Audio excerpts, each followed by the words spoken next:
Me and my girlfriend have never fought, we get along fine. We have been living together for 9 years now, and have been dating for 12 years. We have a healthy sex life, we both have decent jobs that bring in decent money. In the past we talked about marriage a lot and would often joke about what our wedding would be like. Yes, I know how stupidly lame this sounds, however we always agreed we needed to settle down first. We bought a house about 1.5 years ago, and were finally able to settle down. Our work schedules normalized, we were able to remove a huge waste of time from commuting. And we were finally able to take various activities after work, e.g., dancing classes, cooking classes, etc. We were able to finally settle down. Finally we decided to take a week off and unplug on the week of 12-year anniversary. She wanted to go camping and hiking, and do the things we used to do when we were first dating. Unbeknownst to her, I secretly decided to pick the exact same area where we met to do our hiking / camping trip. 2 weeks ago as we are leaving she realizes where we are going and becomes ecstatic, and gushes about how romantic I am. More or less everything seems perfect. We do our hike, and we unpack, set up, and by sundown everything feels perfect. So I decided to pop the question. This is where everything kind of falls apart. I ask her, and she just says no. We literally went from I love yous to the single most awkward silence I have ever had in my life in the time span of about a minute. We sat there kind of not saying anything before she says she is tired and goes to bed. She basically proceeds to cry herself to sleep while I sat there doing nothing.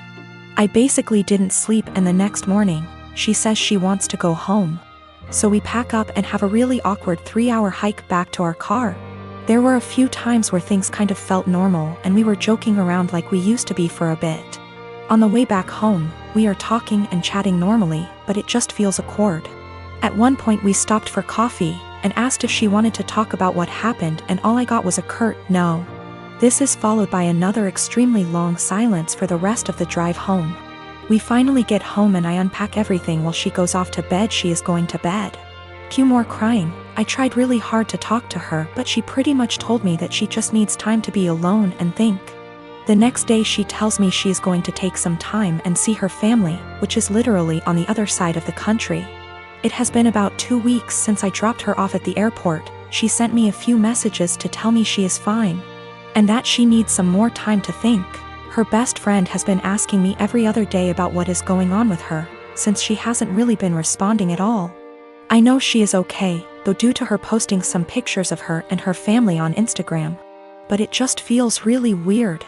I am an absolute giant mess. I just don't quite understand what is going on.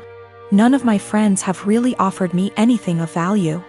I just feel if I didn't ask the question everything would be absolutely fine, and I don't really understand what is going on. I keep wanting to grab her laptop to try and figure out anything. I am not close to her parents at all, but I trust her and want to respect her space, but I don't know when she is coming back. I even sent her a message this morning, and I know she saw the message and received it, but hasn't replied. Also, her work has called me this morning asking about where she is. Apparently she had taken an extra week off last week, but she was supposed to be in yesterday. Now everything feels like it is falling apart and I have no idea what to do. The reason why it took so long for us to get married is we both agreed we wouldn't move to the next step until we finished the following. We both finished school. For her that wasn't until 2 years ago. We both had stable jobs.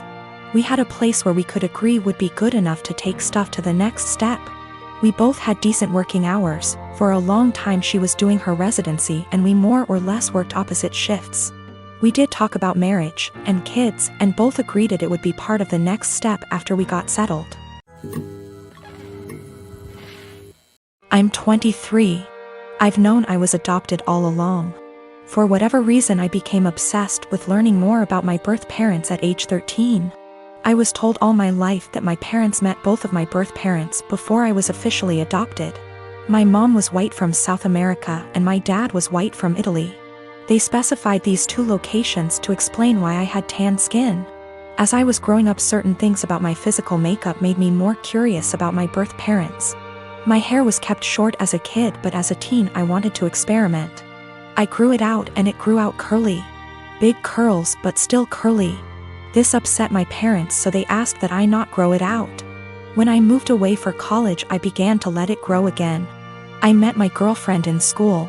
She is Black American, so she also helped me care for it. She once braided my hair before I FaceTimed my parents, who lost it on me for wearing it that way. Throughout my time in school, I still searched for my birth mom, but would always come up empty. My girlfriend hinted that there must have been a mistake with the information, even down to the name my parents claimed I had before they adopted me. She gifted me a DNA kit on my birthday that I didn't get around to until the lockdown hit. I didn't think anything would come of it because my parents weren't American, so I didn't know if it would work that way. So I sent it out of boredom and got my results weeks later, which have changed everything. I'm Black and Middle Eastern. I have light skin and my curl pattern is so loose that I hadn't considered it a sign before. I have ancestral ties to Iran, which can explain a more European facial structure. I'm sorry for my wording, I'm still learning. I sent my GF a screenshot and she called me right away. We were both stunned, though she long suspected. I tried to believe that my parents were innocently misinformed, but my girlfriend kept pointing out the inconsistencies.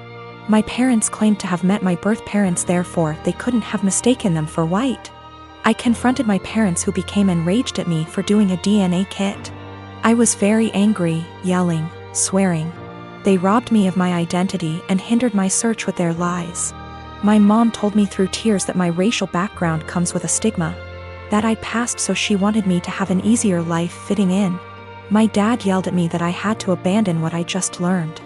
I rage broke my phone and left.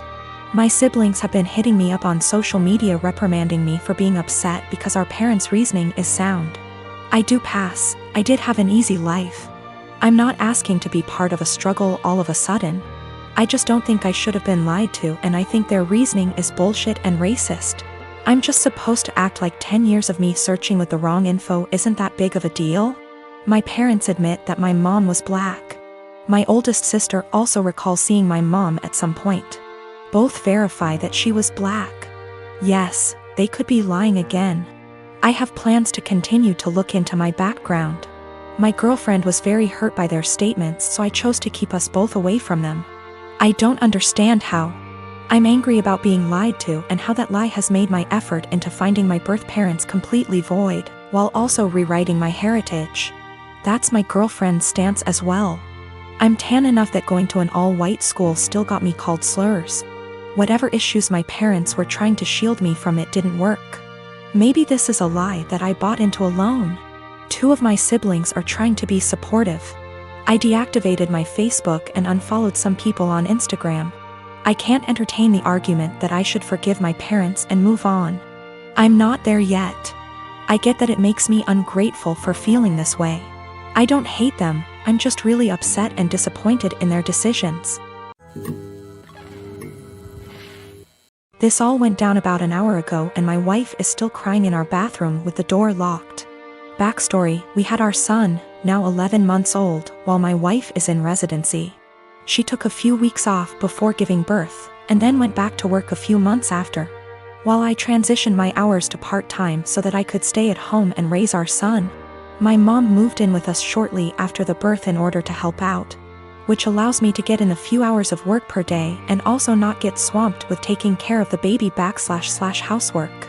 She's quite old-fashioned and would definitely not prefer this arrangement with me being a stay-at-home dad. But she hasn't said anything to either of us and has been a great help. For anyone unfamiliar with medical residency, it is brutal. My wife has just over a year left. Sometimes she comes and goes for 1 to 3 days, and our son is asleep the whole time she's home, which has been happening more as his sleep schedule shifted to sleeping through the night. My mom and I make sure that when she's home and the baby is awake, my wife gets him 100%. I know it's been hard on her, but unfortunately it's just going to be this way for another year. The first big milestone she missed was him rolling over. When she got home, my mom pulled her over to the baby all excited. I thought she was going to tell her, but instead she says, "Julie, you came home right on time. He's been moving about as if he's going to roll over." They both stood there encouraging him, and right on cue he rolls. My wife was elated. She was so worried and guilty about not being there, and she took it as proof that she can still be a present mother while working. So we continued. I send texts over little things she misses through the day so that it's not completely unbelievable. But my wife has been present for every single big milestone. He coincidentally started crawling with her right there. His first words were in front of her, and he began standing, cruising, and walking when she happened to be home. The walking one was difficult. There was a tough 7-day stretch where she just wasn't home during the daytime when he was awake. And his walking went from teetering to walking a couple steps pretty confidently in that time. We put little beanbags in one of his pants pockets so he'd be wobbly and unbalanced, and it looked believable, since he fell after the first step like he was doing a week ago. Yes, it was mean to our poor son, but my wife's face was worth it. Today it all unraveled. So far he can just say mama, dada, and nana. Yesterday he started saying, bye, bye. My wife has today off and has been home all morning. My mom and I have been trying to get him to say, bye, all day without giving it away that we already know he can say, bye. Successfully got him to say, bye, to the ducks at the park, and we both gushed over his newest word the whole way home. My wife was using my phone to take pictures of him and began showing my mom at home while telling her about his newest word acquisition. She was swiping through my gallery and saw a video from yesterday and goes, "Oh, you never sent me this one." It was literally like a slow motion film happening in front of my eyes. I had taken the video of him yesterday waving, bye, bye. My wife isn't stupid, she figured the whole ruse out pretty much instantly. I've never seen her look so upset and heartbroken before. I couldn't say or do anything to comfort her. Now she's locked herself in the bathroom crying and won't come out. My husband and I have been married for 3 years now. I have a daughter, 15 years old, and he has a son, 24 years old. I am friendly with my stepson, but we aren't close. He has a biological mother who is a perfectly fine woman. I'm not here to take the role of his mom. My late husband, my daughter's father, died when my daughter was 6. We both contributed to her college fund. My daughter's paternal grandparents have also contributed a large amount. Right now, the fund has about $180,000. My daughter is extremely bright, and I'm not just saying that because I'm her mom. I truly believe she has the capacity to go to an Ivy League school, and her teachers have said she has the potential as well. And I don't want costs to hold her back. Our income would be too high to get any meaningful financial aid. And while there are a few merit-based scholarships out there that she will be applying to, we don't want to put all our eggs in one basket and hope she gets it when it's so competitive. My current husband and I have separate finances. He doesn't contribute at all to my daughter's fund. My stepson is struggling with a heroin addiction and has stolen money, jewelry, hire loans, and electronics from us for drug money. I understand that addiction is a disease, and I personally paid for an outpatient detox for him, which cost $1,000, which failed. His father then paid for an outpatient rehab program, which cost $6,500, which also didn't work because he barely showed up. He promised us he'd do better next time and he needed another chance. So I split the cost of another $6,500 outpatient rehab program with my husband, which seemed to work during program, but he relapsed as soon as he got out of it. I have spent so much money, time, and energy, and it hasn't helped at all. My husband and my stepson want to try a 60-day inpatient rehab program, which will cost $30,000.